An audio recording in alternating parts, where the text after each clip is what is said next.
Don't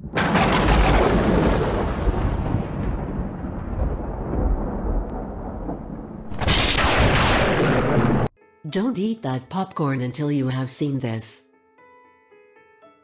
Popcorn is an all-American traditional snack. Everyone loves the sound of popcorn popping away, anticipating its salty, buttery savouriness as its aroma fills the kitchen on movie night. That aroma teasing your nose may smell appetizing, but may not be so good for your health. What you are smelling is a chemical called diacetyl, artificial butter flavoring.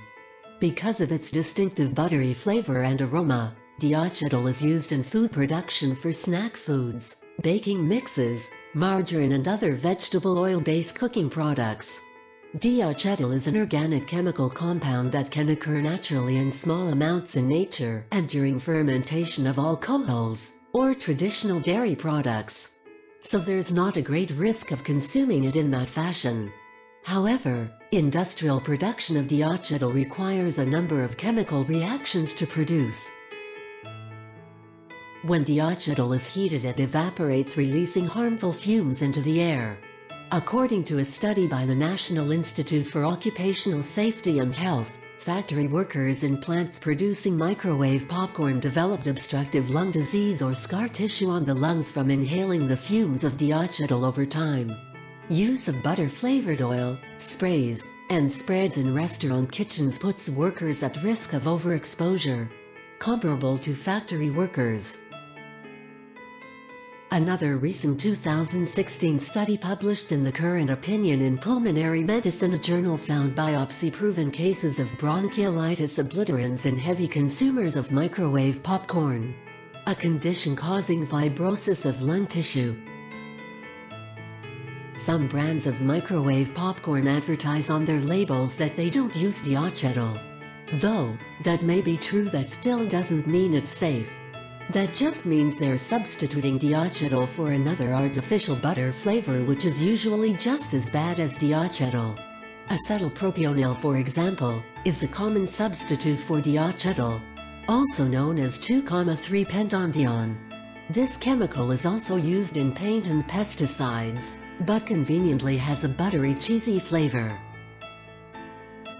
According to the NIOSH, inhalation of acetylpropionyl causes respiratory tract damage and scarring of the lungs as well.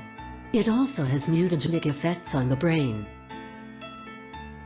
Diacetyl and its substitute acetylpropionyl are not the only health risks in a bag of microwave popcorn. The next problem is the bag itself. Microwave popcorn bags are lined with a synthetic chemical compound called perfluorooctanoic acid, PFOA. This prevents oils from the popcorn from oversaturating the bag and popcorn from sticking. When heated in the microwave, this chemical leaches into your popcorn and also releases harmful fumes into the environment. PFOA is a known carcinogen and hormone-disrupting chemical. According to a 2012 study conducted at Emory University, PFOA is linked to tumors of the liver, pancreas, and testicles. People with higher exposure were found to be at higher risk of dying of mesothelioma, chronic kidney disease, and diabetes. Multiple other studies have linked PFOA to infertility and degradation of semen. Even ADHD in children and reduced puberty, or increased maturation in young girls. Microwave popcorn isn't the only problem either. Self-contained stovetop popping pan popcorn also uses artificial butter flavor. If you pop your kernels in a pot, you're safe as long as you don't use the artificial liquid butter oil. You'll be defeating the purpose of not using the microwavable bag.